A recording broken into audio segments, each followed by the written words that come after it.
نبی اکرم صلی اللہ علیہ وسلم فرماتے ہیں آدم جب بننے لگے روح پھونکی گئی تو سر سے بنتے گئے نیچے کی طرف، اور جب سر سے نیچے کی طرف بننے لگے اور اوپری حصہ بن گیا تو آدم علیہ السلام نے پہلا کام کیا، چھینکا، تو فرشتوں نے جو ہے اللہ رب العزت نے آدم کو کلمہ سکھا اور کہا کہ جب تم چھینک لو تو الحمدللہ کہو، اور جب انہوں نے الحمدللہ کہا تو فرشتوں نے یرحمک اللہ جواب میں دیا اور کہا اب تمہاری اولاد کا بھی یہی معاملہ ہوگا، جب بھی وہ چھینکیں گے الحمدللہ کہیں گی اور جواب میں یہ کہا جائے گا۔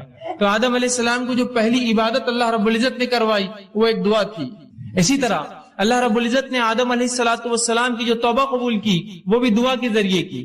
تو دعا ایک مستقل عبادت ہے، یاد رکھیے، یہ کبھی کبھار ہونے والا عمل نہیں، یہ ہمیشہ ہونے والا عمل ہے۔ اسی طرح تمام عبادتوں کے اندر دعا ایک ایسی عبادت ہے جس کے لیے نہ کوئی وقت ہے، نہ کوئی گھڑی ہے، نہ کوئی جگہ ہے، نہ کوئی حالت ہے کہ طہارت ہونا نہیں ہونا، نہ کوئی مقام ہے، بلکہ ایک ایسی مستقل مسلسل بترتیب ایک ایسی عبادت ہے جو آپ صبح شام دن رات طہارت بغیر طہارت کے کسی بھی حالت میں سوتے اور جاگتے اور لیٹے اور بیٹھے اور کھڑے سے اور مجمع میں اور انفرادی اور ہر اعتبار سے آپ کر سکتے، ایک ایسی مستقل جاہرانہ عبادت جو آپ کبھی بھی کر سکتے، کوئی وقت کی پابندی نہیں، کوئی مہینے کی پابندی نہیں، کوئی دن اور رات کی پابندی نہیں، کوئی جگہ کی پابندی نہیں، کوئی رکعت کسی چیز کی پابندی نہیں، ایک ایسی مستقل عبادت جو آپ کبھی بھی کر سکتے ہیں، ہر وقت کر سکتے ہیں، ایک ایسی زبردست چیز ہے۔ اسی طرح اگر سیرت النبی کا مطالعہ کرے، نبی اکرم صلی اللہ علیہ وسلم کی سیرت کا مطالعہ کرے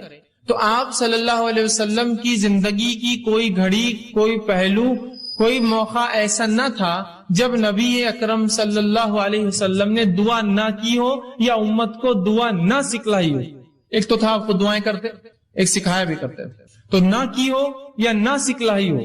آپ دیکھیے نا، آپ صبح اٹھے، اٹھنے کی دعا، آپ لوگوں سے ملاقات کیے، ملاقات کرنے کی دعا، سلام کرتے ہیں، بیت الخلاء میں داخل ہوئے صبح اٹھ کر، اس کی دعا، بیت الخلاء سے باہر آئے، پیشاب پیخانہ کر کے آپ جو طہارت خانے سے باہر آئے، اس کی ایک دعا، آپ نے وضو شروع کیا، اس کی ایک دعا، آپ نماز کے لیے نکلے، مسجد پہنچے، مسجد میں داخل ہونے کی دعا، مسجد میں فجر کی نماز پڑھی، نماز کے اندر مختلف دعائیں جو شروع ہوتی ہے ثنا سے لے کر تو تسلیم، مطلب تکبیر سے لے کر تسلیم نماز ختم ہونے تک، مسجد سے باہر نکلے تو پھر اس کے بعد مسجد سے نکلنے کی دعا، گھر میں داخل ہوئے تو گھر میں داخل ہونے کی دعا، گھر سے نکلے تو گھر سے نکلنے کی دعا، لباس پہنا تو لباس پہننے کی دعا، اسی طرح جو ہے نئے لباس پہنا، نئے لباس پہننے کی دعا، نئے پھل دیکھے، نئے پھل دیکھنے کی دعا، ہر چیز کی دعائیں سکھائے، سواری پہ سوار ہوئے تو اس کی ایک دعا، سواری سے اتر رہے اس کی ایک دعا، شہر میں داخل ہوئے اس کی ایک دعا، شہر سے باہر نکلے کوئی نئے اس کی ایک دعا۔ تو گویا صبح سے شام تک کوئی ایسا زندگی کا مرحلہ نہ ہوگا جس میں ہم دعا نہیں کرتے، حتیٰ کہ طہارت کے معاملے میں بھی دعا ہے کہ بیت الخلاء میں جا رہے اپنے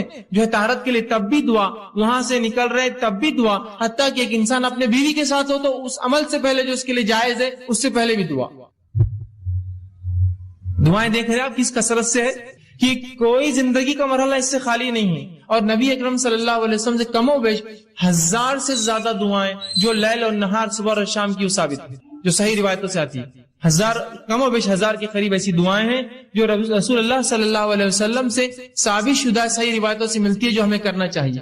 تو کوئی مرحلہ رسول اللہ صلی اللہ علیہ وسلم کی سیرت کا مطالعہ کرے تو نہ گزرا ہو جس میں آپ نے کوئی دعا نہ کی ہو یا دعا نہ سکھائی ہو، ہر معاملے پہ دعا، ہر چیز کے لیے دعا سکھائی۔ لیکن افسوس اس امت کا معاملہ یہ کہ دعا کے معاملے میں کنجوس کیا، اس کو علم ہی نہیں دعائیں ہوتی کیا ہے، کرنا کیا ہے، کیا اس کا معاملہ ہے۔ یہ بڑی افسوس کی بات ہے، یاد رکھیے کہ جس امت کے نبی نے کسی گھڑی کو بغیر دعا سے خالی نہ رکھا، اس امت کی یہ بدبختی ہی ہم کہیں گے کہ اس کو دعائیں یاد نہ ہوتی ہیں، یا چونکہ اس کی اہمیت نہیں تو یاد کرنے کی کیا ضرورت، اس لیے کہ دعاؤں کو ہم آؤٹ پروسیس کرتے ہیں۔ آؤٹ پروسیس کیا ہوتا ہے کہ جب میری تجارت بہت بڑھ جاتی ہے تو میں کانٹریکٹس لیتا ہوں اور دوسروں سے وہ کام کروا کے لیتا ہوں، تو آج ہماری دعائیں بھی آؤٹ پروسیس ہوتی ہے، بھائی تم کر دو۔ ہمارے گھر میں ایک ولی گزرے، انہوں نے سب کے لیے دعائیں کر دی، ہم تو نبی کے خاندان سے ان کی دعائیں ہمارے لیے ابھی کافی ہے نا، تو اس طرح سے ہم دعائیں دوسروں سے کرواتے ہیں، خود پہ کرنے کوئی معمول نہیں۔ تو دعا یاد رکھی عبادت ہے، اور نبی اکرم صلی اللہ علیہ وسلم کی سیرت میں ہم دیکھتے ہیں آپ پوری زندگی ہر وقت دعائیں کرتے تھے۔ اسی طرح جو ہے اسلام کے دوسرے اعمال جو فرائض جس کو کہتے ہیں، نماز، روزہ، زکوٰۃ، حج، اگر اس کا مطالعہ بھی کرے تو یہ بھی ایک قسم کی دعائیں ہیں۔ نماز کیا ہے آپ کی شروع سے لے کر آخر تک مختلف دعاؤں کا مجموعہ۔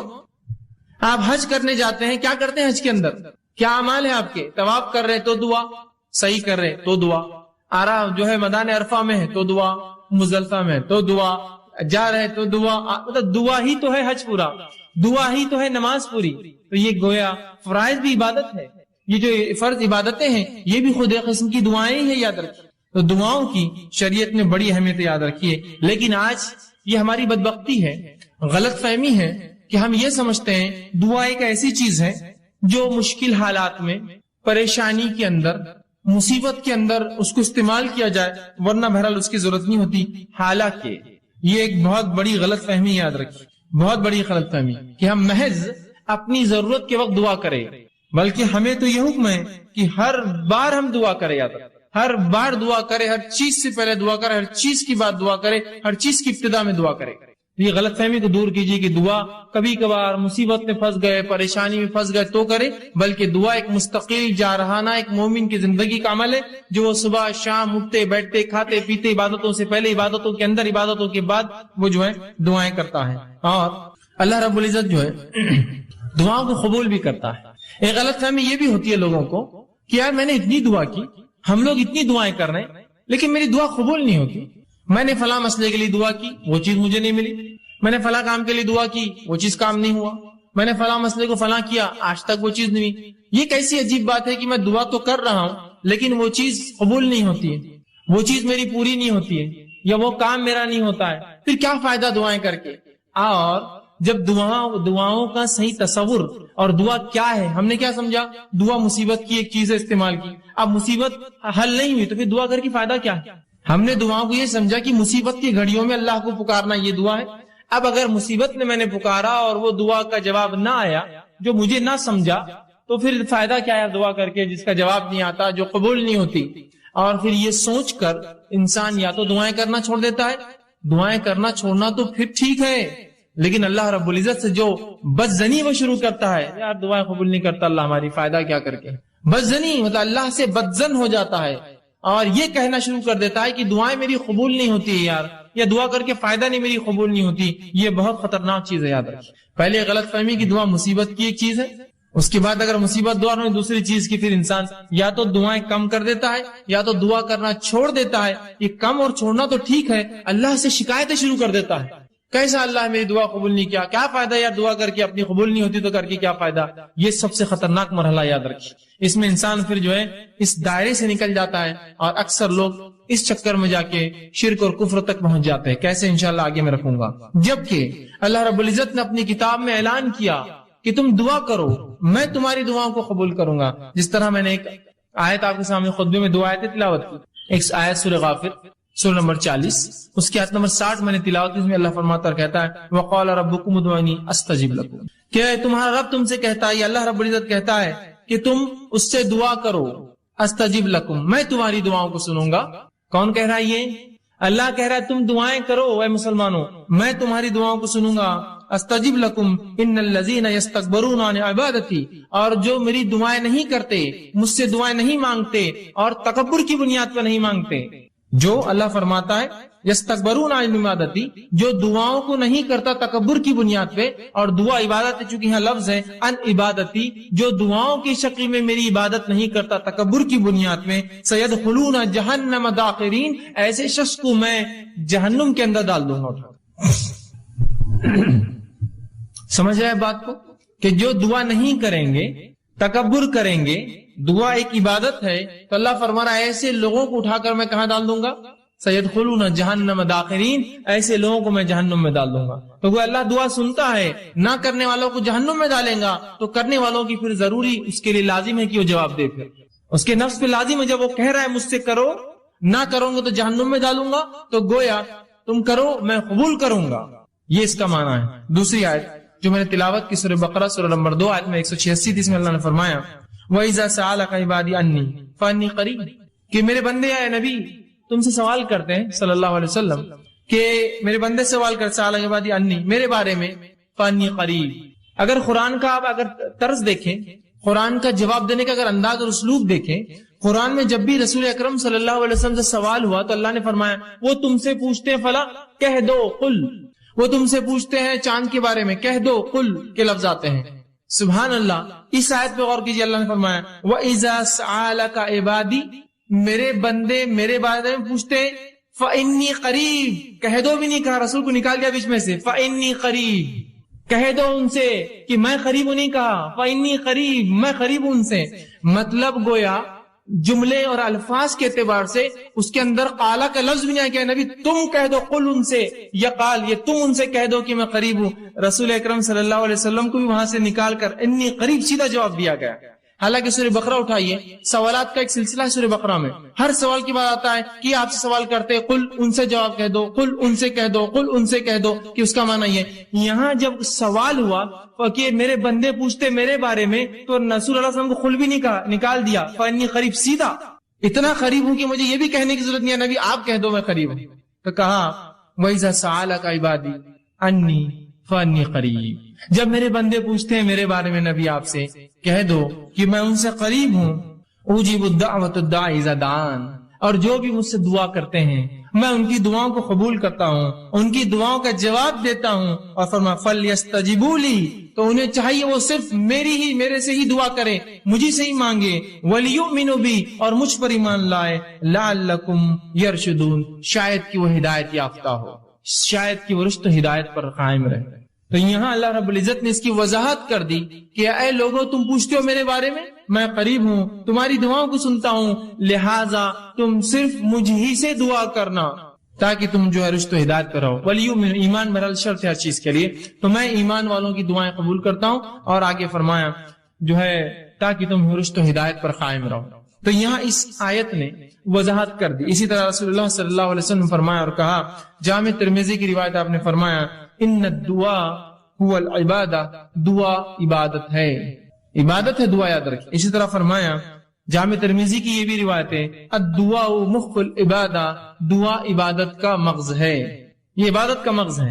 نماز دعا، حج دعا، یہ مغز ہے، دیکھیے ہر کسی چیز کے بعد دعا ہے نا، حج کے ارکان کر رہے دعا کر رہے، اس میں مغز ہے نا اس کا، تو دعا عبادت کا مغز ہے۔ یہ اتنی اہم چیز ہے، اس کو امت جو ہے غور کرے اور اس چیز کو سمجھے۔ اسی طرح اب جب میں نے یہ کہا اللہ کہتا ہے دعائیں کرو، اور اللہ دعائیں قبول کرتا ہے، تو اللہ رب العزت دعاؤں کو کیسے قبول کرتا ہے، اس کا کیا طریقہ ہے؟ آئیے اس سے پہلے ایک حدیث دیکھتے ہیں جو دعاؤں کی قبولیت کے تعلق سے کہ اس کی مختصر صورتیں کیا ہوتی ہیں۔ جب میں نے کہا اللہ دعائیں قبول کرتا ہے، تو اللہ دعاؤں کو کیسے قبول کرتا ہے، اس کا طریقہ کیا ہے؟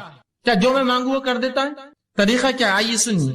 نبی اکرم صلی اللہ علیہ وسلم فرماتے ہیں، مسند احمد کی روایت ہے، ابو سعید خدری رضی اللہ عنہ حدیث کے راوی فرماتے ہیں، آپ صلی اللہ علیہ وسلم فرمایا کہا مسلمان دعا کرتا ہے جس میں گناہ اور خطا رحمی کی اگر بات نہ ہو، ایک مسلمان اللہ سے دعا کرتا ہے جس میں گناہ کی بات نہ ہو، اللہ مجھے زنا آسان کر دے یا مجھے فلاں نہیں، گناہ کی بات نہ ہو، اور قطع رحمی رشتے توڑنے کی بات نہ ہو کہ اللہ میرا رشتہ ان سے توڑ دے میں ان سے فلاں کرتا ہوں، جس میں گناہ کی بات نہ ہو، رشتے توڑنی قطع رحمی کی بات نہ ہو، تو آپ صلی اللہ علیہ وسلم فرماتے ہیں اللہ 3 میں سے ایک ضرور عطا کرتا ہے۔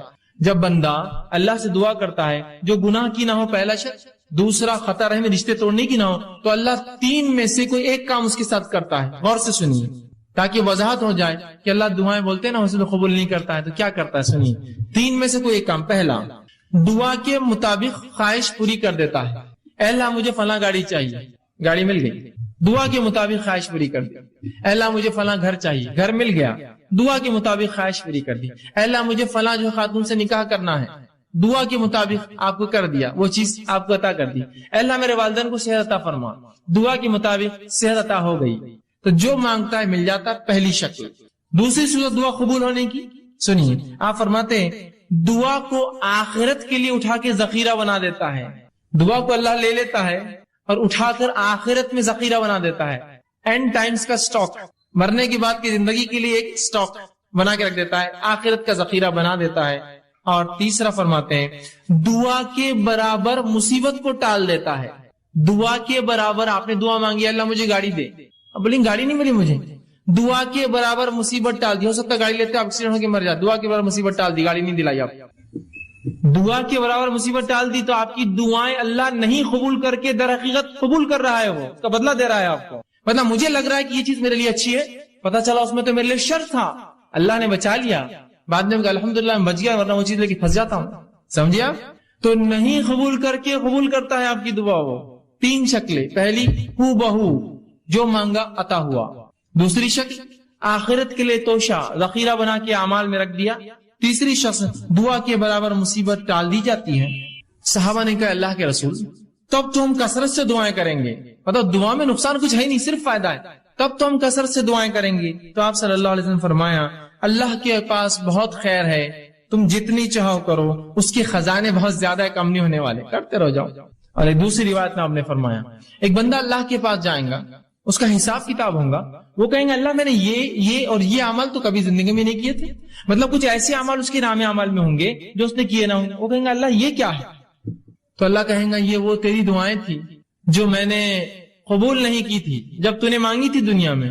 تو وہ بندہ کہیں گا کاش کہ میری اللہ کوئی دعا قبول نہ کرتا, اس لیے کہ اتنا اجر ملے گا نہیں قبول ہونے والی دعاؤں کا جسی کو امتحان. تو وہ کہیں گا کاش ہے اللہ تو میری ایک بھی دعا قبول نہ کرتا دنیا میں, آج اس کا اجر ملتا. تو کیا ہوتا اس اجر بڑھنے سے, نام اعمال نے وزن نیکیوں کا بڑھنے سے اس کے مقامات بلند ہوتے تھے جنت. تو کہیں کاش ایک بھی دعا اللہ دنیا میں قبول نہ کیا ہوتا تو نے میری.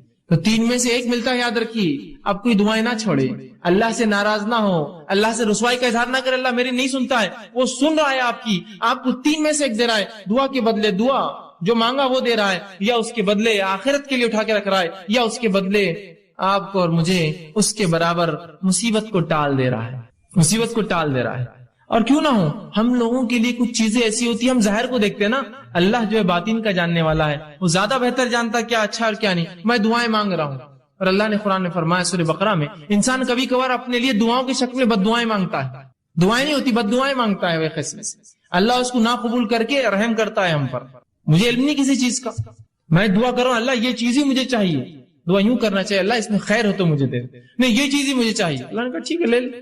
آپ نے وہ چیز لی, اس کے بعد اس کا بھاؤ ختم ہو گیا, وہ چیز بیکار ہو گئی, وہ تو ناقص تھی, اس سے فلاں مسائل تھے, آپ کہیں گے میں نے کیا کر دیا, خیر کی نہیں کیا آپ نے, بس اپیل تھی کہ وہی چاہیے, دے دیا اللہ, خیر کی نہیں مانگی آپ نے. سمجھ رہے؟ تو کبھی کبھار دعاؤں کی شکل میں بد دعائیں مانگتے اللہ سے, سمجھے؟ تو اللہ سے دعا کرنے کا حکم ہے. اس چیز کو سمجھے دعا کیا ہے, یہ بڑی اہم چیز ہے. اور تین میں سے کوئی ایک شکل میں انشاءاللہ العزیز ہماری دعا قبول ہوتی ہے, اور آخرت میں اگر اس کا بدلہ ملے تو انسان کہیں گا دنیا میں کاش قبول نہ ہوتی تو بڑا اچھا ہو جاتا, اس لیے آخرت میں بہت کثیر اس کا بدلہ ملے گا.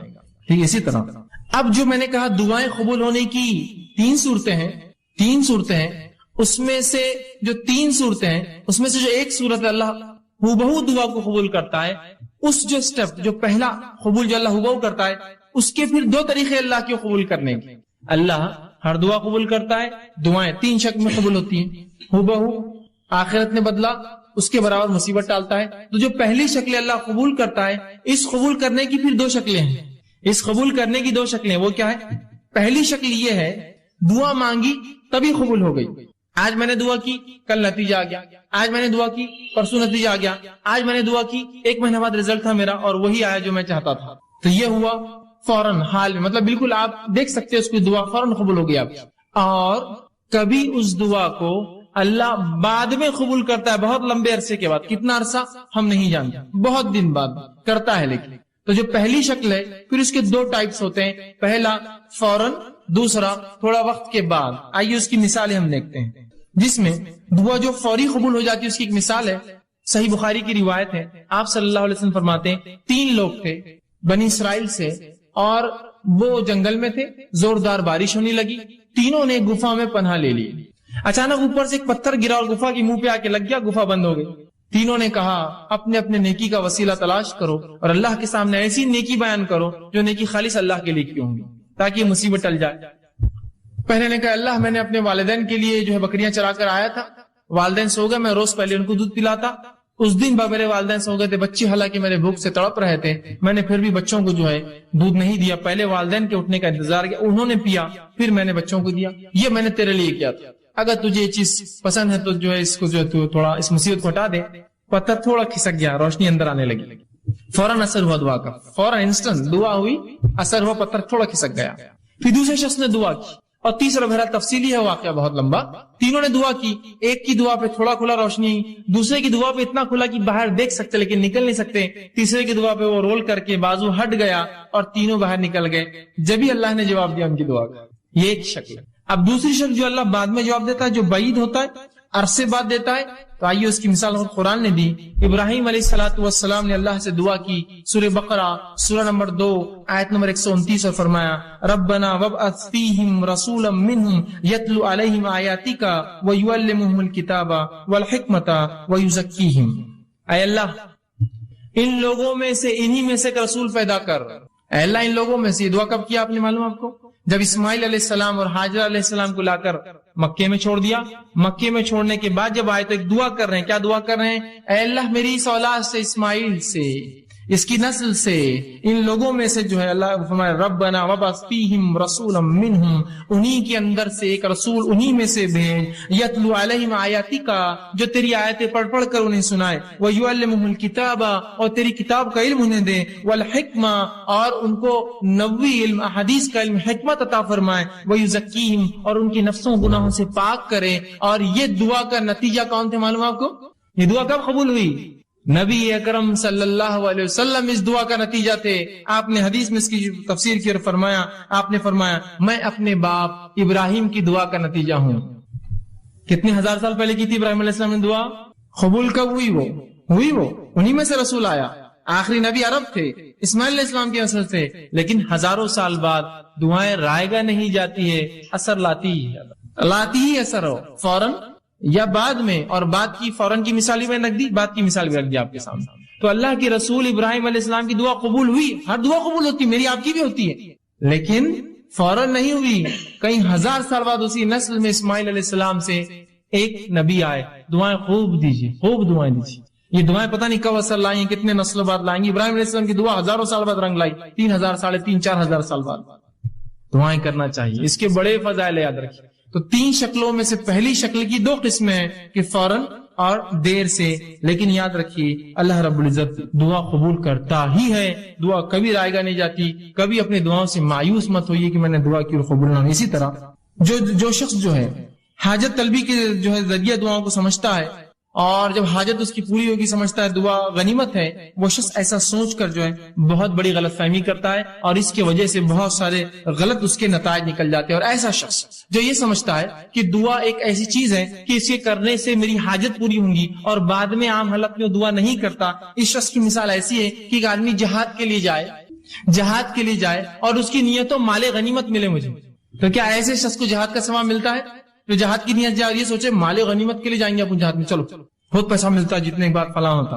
اور وہ شخص جو دعا کو عبادت سمجھ کے کرتا ہے, اس کی مثال ایسی ہے, وہ مجاہد جو میدان جہاد میں جاتا ہے, وہ سوچتا ہے یا تو پھر اللہ فتح دیں گا, یا تو جو ہے شہید ہو جائیں گے, جیت گئے تو مال غنیمت بھی شاید مل جائے گا. اس کی نیت اصل نہیں ہے, اس کا اصل مقصد عبادت ہے, وہ جہاد. اس کے اندر اس کو کیا ذیلی فائدے ملیں گے اس کے لیے وہ اہم نہیں ہے. تو ہم بھی جب دعا کر رہے ہیں تو ایسا نہ ہو کہ ہم صرف اس کے مقصد کے لیے کہ بس اللہ میرا مصیبت حل کر دے, بس دعا کر رہے اس کی بات نہیں, بلکہ دعا مستقل عبادت ہے, چاہے فائدہ ہو چاہے فائدہ نہ ہو. جیسے وہ مجاہد جو جہاد میں جا رہا ہے سوچ رہا مال غنیمت ملے تو میں جاؤں گا, تو اس کا جہاد فائدہ کا نہیں. وہ مجاہد جو سوچ رہا ہے مال غنیمت نہ ملے, فتح ملیں گی, فتح نہ ملے تو کم از کم شہید تو ہو جائیں گے, فائدہ تو ہر طرف.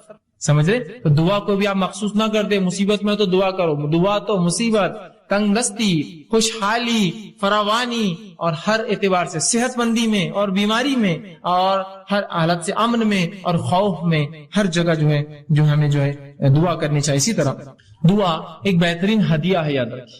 دعا ایک بہترین تحفہ ہے جو ایک دوسرے کو ہم دے سکتے ہیں. لیکن ہمارے پاس ایک غلط فہمی. کیا غلط فہمی ہے؟ دعا صرف بوڑھے لوگ دیتے. تو اگر میں آپ سے کہوں اللہ آپ کو جو اچھا رکھے, اور کتنے بڈھے ہو گئے فیض بھی, اللہ آپ کو اچھا رکھے, ارے فیض بھی آپ اتنے بڈھے نہیں نا, دعائیں دے رہے ابھی سے. تو ہم یہ سمجھتے ہیں دعا صرف بوڑھے لوگ دے سکتے ہیں, اور الحمدللہ اس امت میں سب جوان مرتے ہیں, بوڑھا کوئی ہوتا ہی نہیں ہے نا.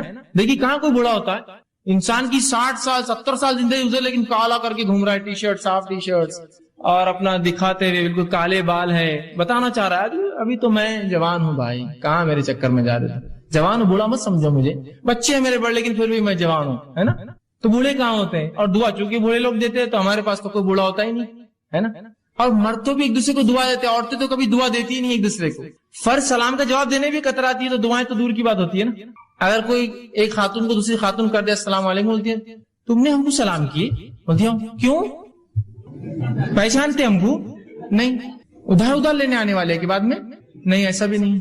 اچھا بچوں کے پورے رشتے ہو گئے ہمارے, بیٹا ضرورت نہیں تمہارے سلام کی ہم کو, اس کے پیچھے مقصد دیں گے بھائی کس لیے دعا، کہے کے لیے سلام، سلام دعا نہیں کیوں دے رہے تم، اتنی کنجوسی ہو گئی ہے نا. اور عورتیں بھی بوڑھی نہیں ہوتی تھی، اس لیے کوئی ہوتا نا پہلے ایک زمانہ تھا دعائیں دیتے تھے، عورتیں کثرت سے دعائیں دیتے، آج کوئی نہیں تھا، اس لیے کہ دعائیں بوڑھے لوگ دیتے اور اس امت میں ماشاءاللہ سب جوان مرتے، بوڑھا کوئی ہوتا نہیں ہے، تو لہٰذا دعا کی ضرورت نہیں. دعا دیجیے کثرت سے، ایک دوسرے کو دعا دیجیے. دعا ہدیہ ہے ایک دوسرے کو جو ہم دیتے، تحفہ ہے، کچھ نہیں دے سکتے، دعا تو دے سکتے ہیں نا. دوسرے ہدیوں کو پیسہ لگتا ہے، جیب خرچ ہوتا ہے، کچھ مت کیجیے، دعائیں تو دیجیے اچھی اچھی. میں ہرگز یہ کہنا نہیں چاہ رہا تحفے دیجیے مت، صرف دعائیں دیجیے، لیکن دعائیں دیجیے لوگوں کو. یہ بہترین ہدیہ ہے. نبی اکرم صلی اللہ علیہ وسلم جب صحابہ کچھ اچھا کام کرتے اسلام کے لیے اور دین کے لیے، شریعت کے لیے، دعائیں کا تحفہ دیتے. چونکہ آپ کے پاس مال و دولت کہاں تھی اتنی، جو آتی خرچ کر دیتے، دعائیں دیتے فوراً. عثمان ابن عفان رضی اللہ عنہ نے جنگ تبوک میں خوب مال خرچ کیا، اللہ کے رسول نے خوب دعائیں دی ان کو، خوب دعائیں دی. ہدیہ ہے، دیجیے دعائیں دوسرے کو، سلام کی شکل میں، سلام سے ہٹ کی مصیبتوں کی دور کرنے کی شکل میں، یا مختلف دعائیں جو آپ کو لگے اس کی پریشانی میرے بھائی، میری بہن کی، میرے دوست کی، میرے رشتے دار کی، خوب دعائیں دیجیے ایک دوسرے کو. اور یہ دعاؤں کا چلن بالخصوص ہم دیکھتے ہیں ہند پاک میں، بر صغیر میں بہت کم ہے، چونکہ ہمارا تصور کچھ اور ہی ہے. ایک غلط فہمی کی بنیاد پر ہم دعا نہیں دے سکتے، تو میری دعا کہاں اللہ سنتا، میری کہاں قبول ہونے والی. دعاؤں کا معاملہ نہیں. لیکن آپ جائیں گے اگر اہل عرب کو آپ دیکھیں گے تو ماشاءاللہ ان میں آج بھی دعاؤں کا بڑا سلسلہ ہوتا ہے. کوئی بھی عرب سے آپ ملیے اتنی دعائیں دیں گے آپ کو، کیسے ہے، گھر کے حال کیا ہے، اللہ اچھا رکھے، اللہ برکت دے، اللہ تیرے مال میں برکت دے، بچوں میں برکت دے، خوب چلتی. اس کی 5 منٹ دعائیں چلتے رہتی ہیں. پھر جاتے وقت 5 منٹ دعائیں، 2 منٹ کی اصل بات تھی، میں کام سے آیا تھا، 5 منٹ دعائیں پہلے، 5 منٹ بعد دعائیں چلتے رہتی ہے. اس کی جانے جانے دعا کرتے رہیں گا اس کو، اللہ اچھا رکھے، فی امان اللہ، دعائیں کرتے رہیں گے. دعاؤں کو رکھیے، اس کو چلن معمول بنا دیجیے، اپنی زبانوں کو تر رکھیے دعاؤں سے ایک دوسرے کے لیے. کچھ نہیں تو کم از کم لفظی تو کنجوسی مت کیجیے. ایک دوسرے کو خالی دعائیں دینے میں کیا جاتا ہے، دعاؤں کو خوب یاد کیجیے، ایک دوسرے کو خوب دعائیں دیجیے. عربی نہیں آتی ہے ٹھیک، کوئی مسئلہ نہیں، اردو میں بولیے، کوئی عربی میں ہی کرنا شرط نہیں ہے. دعا جو سنت سے ثابت دعائیں اس کو عربی میں ہی کرنا، اس کا اصل ثواب تو تبھی ہے. لیکن نہ یاد ہو تو کم از کم اردو میں تو بول سکتے ہیں نا، اللہ اچھا رکھے، خوش رکھے، برکت دے، یہ تو اتنا تو بول سکتے ہیں نا. نہیں دعا دینے میں بہت شرم آتی. کیوں گالیں دینے میں شرم نہیں آتی تم کو کبھی؟ صرف دعا میں شرم، تم کو پورے دینی کام میں شرم اور حیا اور سب آتی ہے. نماز پڑھو تو شرم آ رہی، دعا دو تو شرم آ رہی، یہ کرو تو شرم آ رہی، اذان دو تو شرم آ رہی، باقی سب ننگے دھڑنگے کاموں میں ہم کو شرم نہیں. کھل کر ڈٹ کر سڑک پہ کھڑ رہے کہ پچکاریاں مار رہا، اس کو شرم نہیں آیا. کیا دعا نہیں بہت شرم آتی، دعا اچھا نہیں دکھتا ہے اتنے بڑے لوگ دعا دینا. یہاں پچکارے مارنے کی شرم نہیں آتی تم کو؟ تو جہاں شریعت ہے وہاں شرم و حیا لالی، اور جہاں شرم و حیا ہونا تھا کہ سڑک پہ کھڑے کہ شرم کرو، تھوک رہے ہو تم سڑک پہ، ویسے سڑک پہ تھوکنا بھی درست نہیں، بیچ میں بازو جانا چاہیے، اور اس پر ایک گندی چیز کھا کے تھوکتے ہو جسے دھبے لگتے ہیں عمارتوں پر، زمین خراب ہوتی ہے. اور میں ہمیشہ کہتا ہوں امت ہوتا ہے نا، امت مسلمہ کی اگر نوجوان کچھ جمع ہو جائے، کچھ افراد جمع ہو جائے اور جب وہاں سے چلے جائے تو آپ پہچان سکتے ہیں یہ مسلمان نوجوان جمع ہوئے ہوں گے وہ پچکاریوں کے دھبوں سے. جانور کا ریوڑا اگر رات میں کہیں رکے اور نکل جائے تو اس کی غلاظت سے پہچانتے نا ہم یہاں جانور رات میں رکے تھے، تو ویسا آپ پہچان لیں ہاں مسلمان برابر آئے تھے یہاں، برابر دکھ رہا ہے، پوری میری دیوار خراب ہو گئی، گاڑیوں پہ پچکاریاں پڑی ہوئی ہے، فلاں چیز بھی انہوں نے خراب کر دی. اندازہ لگائیے. تو شرم کیجیے برے چیزوں میں، اچھی چیزوں میں آگے بڑھیے، پہل کیجیے دعائیں دینے میں. تو دعائیں کوئی بوڑھے اور جوان کا مسئلہ نہیں ہے، مرد اور عورت کا مسئلہ نہیں ہے، دن اور رات کا مسئلہ نہیں ہے، عرب اور عجم کا مسئلہ نہیں ہے، عربی اور غیر عربی کا مسئلہ نہیں ہے. خوب دعائیں دیجیے ایک دوسرے سے. دعائیں تحفہ ہے، ہدیہ ہے ایک دوسرے کو. اسی طرح دعا مومن کا زبردست ہتھیار ہے، جو آج کا میرا عنوان تھا، دعا مومن کا ہتھیار. دعا مومن کا ایک اسپرچول ویپن ہے. یہ ایک ایسا ہتھیار ہے کہ جب پوری دنیا آپ کا ساتھ چھوڑ دیتی ہے یہ ہتھیار آپ نکالتے ہیں. یہ چیز آپ کے پاس ہمیشہ لگی ہوئی ہے، ایک زبردست ہتھیار یہ مومن کا ہتھیار ہے. ہر مصیبت، ہر پریشانی اور ہر وقت جب دنیا آپ کی پوری بھی مکمل خلاف کھڑی ہو جائے، یہ ہتھیار آپ نکالیے، یہ ویپن آپ نکالیے اپنا، جو آپ کی مدد کریں گا. اللہ رب العزت نے اس تعلق سے سورہ نحل سورہ نمبر سورہ نمل سورہ نمبر 27 آیت نمبر 62 فرمان کہا، امن یجیب المستر اذا دعوا ویکشف السوء ویجعلکم خلفاء الارض وآلہم. پھر آگے اللہ فرماتا ہے خلفاء الارض، اور فرمایا بھلا کون ہے جو بے قرار کی دعا قبول کرتا ہے جب وہ اسے پکارتا ہے.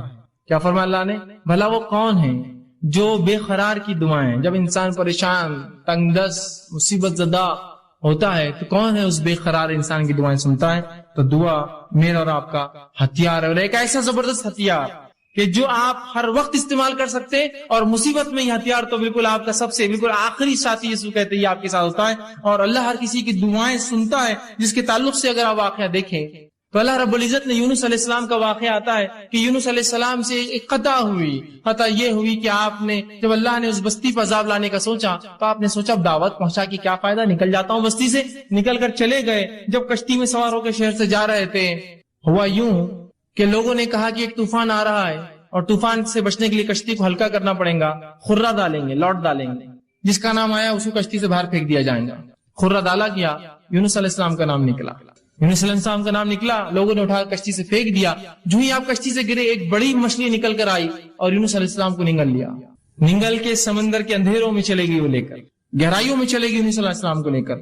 آپ تنہا ہے, مچھلی کے پیٹ میں ہے, مذاق نہیں یاد رکھیے, تنہا ہے, مچھلی کے پیٹ میں ہے. بڑی مچھلی ہوں گی, بہت بڑی, اور مچھلیاں بہت بڑی ہوتی.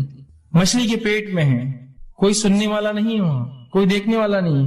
اس اندھیرے سے یونس نے آواز دی اپنے رب کو اور کہا. اللہ پر رب العزت نے اس بات کو اپنی کتاب میں سورہ انبیاء سورہ نمبر 21 آیت میں 87 اور 88 فرما کہا, فنادى في ظلمات ان لا الہ الا انت سبحانک انی کنت من الظالمین. یونس نے اس اندھیرے سے اپنے رب کو آواز دی ظلمات سے کہ لا الہ الا انت سبحانک, اے اللہ تیرے علاوہ کوئی ذات نہیں ہے, عبادت کے لائق تیرے علاوہ کوئی الہ نہیں ہے, انی کنت من الظالمین, میں گناہگار تھا. تو اللہ رب العزت نے یونس کی اس ظلمات سے آواز کو سنا اور نکال دیا یونس کو ظلمات سے باہر. تو اللہ رب العزت سب کی سنتا ہے, مانگنا تو آئے.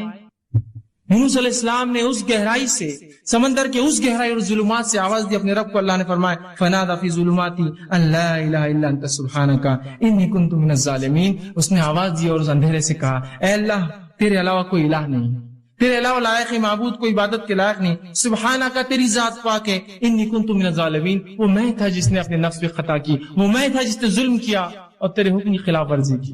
اللہ رب العزت نے سنی اور کہا فاستجبنا له, اور تیرے رب نے اس کی دعا کو وہاں سنا, اس اندھیرے میں جب کوئی نہیں تھا, سمندر کی گہرائی میں سنا. فاستجبنا له ونجیناہ من الغم, اور اس کو اس کے غم سے نکال دیا. وکذالک ننجی المؤمنین, ہم ایسی ہی نجات دیتے اپنے ایمان والے بندوں کو. سمجھ رہے ہیں بات؟ ابراہیم علیہ السلام لا اولاد, اولاد نہیں ہے آپ کو, نہ لڑکا ہے نہ لڑکی ہے. سوچتے ہی مشن کون لے کے چلیں گا میرے بعد, کوئی لڑکا اور میرا جو مشن لے کر چلے. اللہ سے دعا کی, اللہ نے قبول کی. انبیاء علیہ السلام آہو بکا کر رہے ہیں, گڑ گڑا رہے ہیں, دعائیں مانگ رہے ہیں, پھر کیوں اس امت کو شرم آتی ہے رب سے دعا مانگنے کے لیے؟ ابراہیم علیہ السلام نے دعا کی, ایوب علیہ السلام نے دعا کی اپنی بیماری کے لیے. اسی طرح جو ہے زکریا علیہ السلام نے اپنی اولاد کے لیے دعا کی, جو یحییٰ علیہ السلام کی آپ کو خوشخبری دی گئی. یوسف علیہ السلام نے جب اس بری عورت نے جو آپ پہ قصد کیا کہ آپ کے ساتھ بدکاری کرے تو دعا کی, اللہ مجھے وہ جیل زیادہ بہتر ہے بنسبت اس عمل کے. اللہ نے دعا قبول کی اور جیل میں ڈال دیا, اس لیے کہ ورنہ وہ زنا کرنے کے اوپر تلی تھی. آپ نے کہا وہ جیل بہتر ہے اس زنا سے, اللہ نے جو آپ کو بچا لیا اور جیل میں ڈال دیا. اندازہ لگائیے ان لوگوں نے اللہ سے دعا کی. بس یہ ہے کہ ہمیں جو اللہ رب العزت سے مانگنا تو آئے. ایک واقعہ سناتا ہوں, اللہ کیسے سنتا ہے لوگوں کی, اور لوگوں کی کیوں میں کہوں, اللہ رب العزت تو جانوروں کی بھی سنتا ہے. یاد رکھیے, صحیح مسلم کی روایت ہے, اللہ کے رسول صلی اللہ علیہ وسلم فرماتے, اللہ کے نبی سلیمان علیہ الصلوۃ والسلام آپ کے دور میں قحط سالی ہو گئی, سوکھا پڑ گیا. جو ہے سلیمان علیہ السلام اپنے لشکر کو لے کر چلے, لاؤ لشکر جو ہے مسلمانوں کو لے کر چلے کہ بستی سے باہر نکل کر اللہ سے نماز استسقاء دعا. نماز استسقاء کیا ہے؟ دعا ایک قسم کی عبادت کر کے دعا مانگتے ہیں. نماز استسقاء کے لیے نکلے, جب نکل کر چلے اپنے جو ہے بستی سے اور ایک جگہ سے گزرے جہاں چونٹیاں تھی, جب وہاں سے نکلے آگے چلے تو کہا اب جانے کی ضرورت نہیں ہے, ہمیں واپس جانا ہے. تو لوگوں نے کہا اے یونس, معاف کرنا اے سلیمان, تم ہمیں نماز استسقاء کے لیے لے کر چلے تھے, کیا بات ہے, کیوں آپ تم کہہ رہے ہو؟ تو کہا جب ہم وہاں سے چلے تھے ایک چونٹی الٹی اپنے پیٹھ کے بل لیٹی اور اس نے اپنے پورے پیر آسمان کی طرف کیے اور اللہ سے دعا کی, بارش کی, اللہ نے اس کی دعا سن لی, اب ہمیں نماز استسقاء کی ضرورت نہیں. اس لیے کہ جو ہے سلیمان علیہ السلام جانوروں کی بات سمجھتے تھے.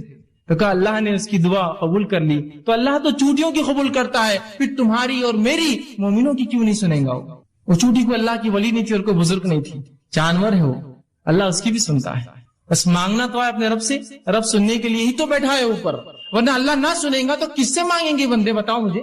اگر وہ ذاتی سننا بند کر دے جو سننے والی اور سمیع ہے تو میں کس سے پھر دعائیں مانگوں؟ اور جب لوگوں نے یہ سوچا کہ وہ ذات سنتی نہیں ہے تو پھر لگے انسانوں کے در پہ مانگنے کے لیے.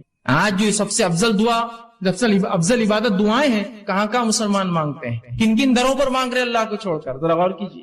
یہ غلط فہمی اس کی بنیاد ہے کہ اللہ سنتا نہیں، ہماری سنتا نہیں، گناہگاروں کی سنتا نہیں، وہ تو صرف بزرگوں کی، ولیوں کی سنتا ہے، اور ایسے فالتو قسم کے عقیدے. اور ان عقیدے کو میں فالتو لفظ کہنا بھی بہت فالتو سمجھتا ہوں. فالتو بولنا چاہیے ایسے عقیدوں کو، جن عقیدوں کا نہ سر ہے نہ کوئی ٹانگ ہے شریعت کے اندر.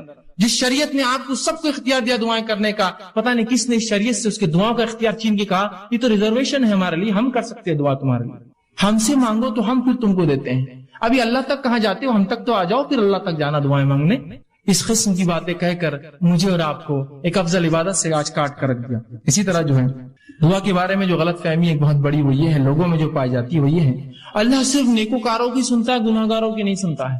اللہ صرف نیک لوگوں کی، بزرگوں کی، پیروں کی، فقیروں کی سنتا ہے، اور وہ جو ہے سب کی نہیں سنتا، گناہگاروں کی نہیں سنتا. اور ہم تو گناہگار ہیں، آپ تو گناہگار ہیں، ہم تھوڑی دعا کر سکتے اللہ سے.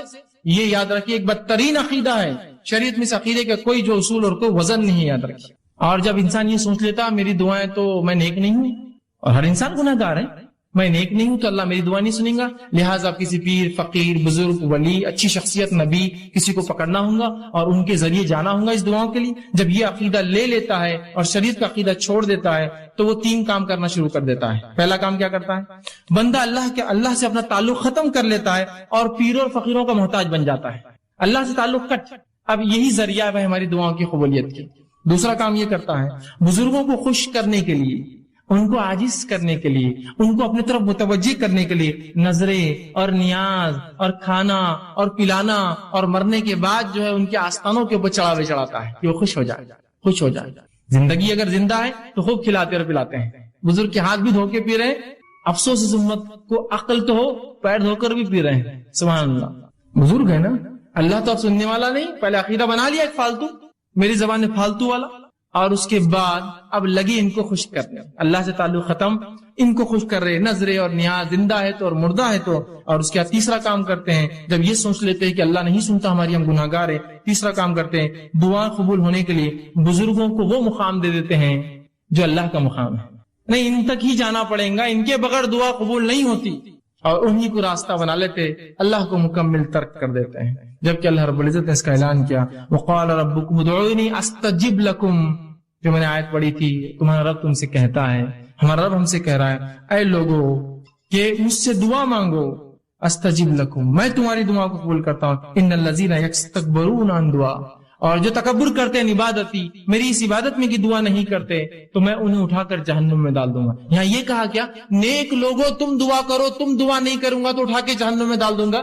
کیا کہا؟ سب کے لیے. وقال ربکم ادعونی استجب لکم، تم سب سے رب نے ہم سب سے کہا اے لوگو تم اپنے رب سے دعا کرو، وہ تمہاری دعاؤں کو قبول کرتا ہے، اور جو تکبر کی بنیاد پہ دعا چھوڑ دیں گا جہنم میں ڈال دیں گا. تو یہاں کہا اے پیرو، اے فقیرو، اے نیک لوگو تم دعا کرو، اے بد لوگو تم دعا مت کرو، تمہارے لیے نہیں ہے دعا. سب کے لیے آئے تھے، یہ کامن ہے، بالکل ظاہر آئے تھے، بالکل واضح. اور ترمذی کی ایک روایت ہے، آپ صلی اللہ علیہ وسلم فرمایا جو شخص اللہ سے دعا نہیں کرتا اللہ اس سے ناراض ہو جاتا ہے. یہاں کہا یہ کہا کہ تم تو گناہگار ہو، تم مت کرو. جو نیک لوگ دعا نہیں کرتے اللہ ان سے ناراض ہو جاتا ہے. کوئی بھی انسان اللہ سے دعا نہ کرے اللہ ناراض ہو جاتا ہے. اور اللہ گناہگاروں کی بھی سنتا ہے اور نیکوکاروں کی بھی سنتا ہے. معلوم ہے، نیک لوگوں کی بھی سنتا ہے اور گناہگاروں کی بھی سنتا ہے. آئیے مثالیں لے لیجئے. مثالیں تو لوگوں کا جو عقیدہ ہے اللہ گناہگاروں کی نہیں سنتا اور نیکوکاروں کی پوری سنتا ہے.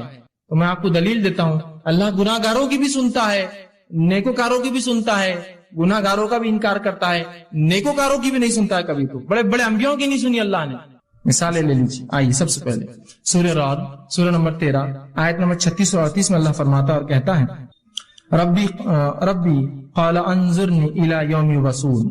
اور جب شیطان کو اللہ نے جنت سے نکالا تو اس نے کہا اے میرے رب فانظرنی الی یوم یبعثون، مجھے مہلت اور ڈھیل دی جائے ان انسانوں کی دوبارہ اٹھائے جانے تک، آدم کی اولاد کی دوبارہ اٹھائے جانے تک.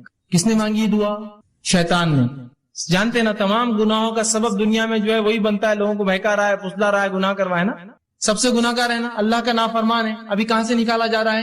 جنت سے نکالا جا رہا ہے. کیا بول رہا ہے لیکن اللہ سے؟ اے اللہ مجھے دوبارہ اٹھایا جاتا ہے، مہلت دی جائے. اللہ نے کیا بولنا چاہیے تھا؟ ہمارے اصول کے مطابق چل بھاگ، بزرگ کے ذریعے سے آیا، سیدھے آ کی بات کر رہا میرے سے، گناہ گار ایک تو، اور سیدھے دعا. ہمت تیری اتنی؟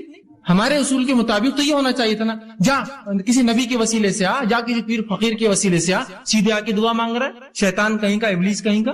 بولنا چاہیے تھا نا ہمارے اصول کے مطابق. اللہ کیا جواب دیتا؟ سنیے، تو شیطان جانتا تھا، اس نے نافرمانی کی اللہ کی، لیکن اس کے پاس عقیدہ تھا کہ تو اللہ رب العزت کے پاس جنت میں تھا، اس کو پورا عقیدہ معلوم شریعت، وہ جانتا تھا اللہ ہی سنتا ہے، سیدھے سنتا ہے، میں گناہ گار ہوں بھی تو سنے گا میری. تو اللہ رب العزت نے جواب دیا قال فإنك من المنذرين، جا تجھے چھوٹ دی گئی، جا تجھے چھوٹ دی گئی. کب تک؟ انسانوں کے دوبارہ اٹھائے جانے تک. جا، یہ نہیں کہا کہ جا کر پیر فقیر کے وسیلے سے آ، آدم کے وسیلے سے آ، محمد صلی اللہ علیہ وسیلے سے آ، فلاں سے آ، نہیں، سیدھا کہا جا، تجھے ڈھیل دی گئی. برا ہے، گناہگار ہے، اللہ سیدھی سن رہا ہے اس کی. آئیے اب وہ واقعے سنیے جو اللہ نیکوکاروں کی بھی نہیں سنتا. جو سب لوگ کہتے ہیں نہیں پیر فقیر کے اللہ کبھی ٹالتا ہی نہیں، پیر فقیر تو چھوڑ دیجئے، یہاں انبیاءوں کی نہیں سننا ہے اللہ نے. آئیے سنیے واقعہ. اللہ رب العزت سورہ ہود سورہ نمبر 11 آیت نمبر 45-46 میں اللہ نے فرمایا، اور نوح علیہ السلام سے کہا نوح میں تیری آل کو اس طوفان سے بچا لوں گا. جب طوفان آیا ان کا بیٹا جو جا کر دور چلا گیا، نوح علیہ السلام نے کہا بیٹا کشتی میں سوار ہو جا. آج کوئی بچنے والے نے کہا اے والد میں بہت اونچے مقام پر چلا جاؤں گا. اور یہ بات اور مکالمہ چل ہی رہا تھا، ایک زوردار لہر آئی اور وہ بیٹا بہہ کر چلے گا پانی. نوح علیہ السلام کو اللہ نے کیا کہا تھا؟ اے نوح جو ہے میں تیرے گھر والوں کی حفاظت کروں گا. اور یہاں بیٹا ڈوب گیا. بیٹا گھر سے ہوتا ہے نا کسی کی، اس کے گھر والا تھا. تو نوح علیہ السلام نے اللہ سے گزارش کی اور دعا کی اور فرمایا انی اعیذک ان تکون من الجاہلین. جب دعا کی اور کہا اللہ جو ہے میرے بیٹا تو میرے گھر والوں میں سے تھا، تو اللہ نے جواب دیا انی اعیذک ان تکون من الجاہلین. اے نوح میں تجھے نصیحت کرتا ہوں جاہل لوگوں کی جیسی باتیں نہ کرنا، اس لیے کہ تیرا بیٹا ایمان نہیں لایا لہذا تجھ سے نہیں ہے، وہ ایمان نہیں لایا. تو یہاں کس کی دعا اللہ نے رد کی؟ اے نوح جاہلوں میں سے مت ہو جانا، نصیحت کرتا ہوں تجھے آئندہ ایسی بات میرے سامنے نہیں کرنا. اور نوح نے اس کے بعد اللہ سے توبہ کی اور اللہ کہا میں گناہگار، میں توبہ کرتا ہوں تجھ سے میں نے غلط دعا کی تھی. کس کی دعا رد کی؟ یہ اللہ کے پہلے رسول ہے نوح علیہ السلام، رد کر دی. آئیے دوسرا واقعہ صحیح بخاری کی روایت، ابراہیم علیہ السلام نے اللہ سے دعا کی اللہ میرے والد کو جو کہ کفر پر مرے تھے اے اللہ ان کو جنت عطا کرنا. جہنم میں اللہ ان کی دعا مانی نہیں، سنی ان کی دعا. اور روزے کی قیامت حدیث میں آتا ہے ان کے والد کو ان کے سامنے اٹھا کر جہنم میں ڈال دیا جائے گا. کہاں سنی؟ اتنے بڑے نبی ابو الانبیاء، نبیوں کے باپ کہلاتے ہیں آپ، ابو الانبیاء بعد ترک کر دیا اللہ نے. آئیے صحیح مسلم کی روایت ہے آپ صلی اللہ علیہ وسلم، آپ کا مقام تو ہم سب جانتے ہیں، آپ صلی اللہ علیہ وسلم دعا کی صحیح مسلم اللہ میری قوم کو، امت مسلموں کو اچانک جو ہے سیلاب کے ذریعے نہ مارنا، پچھلی قومیں جیسا مری تھی گناہ کی وجہ سے، اچانک جو ہے قحط سالی سے نہیں مارنا، سوکھے سے نہیں مار دینا، اور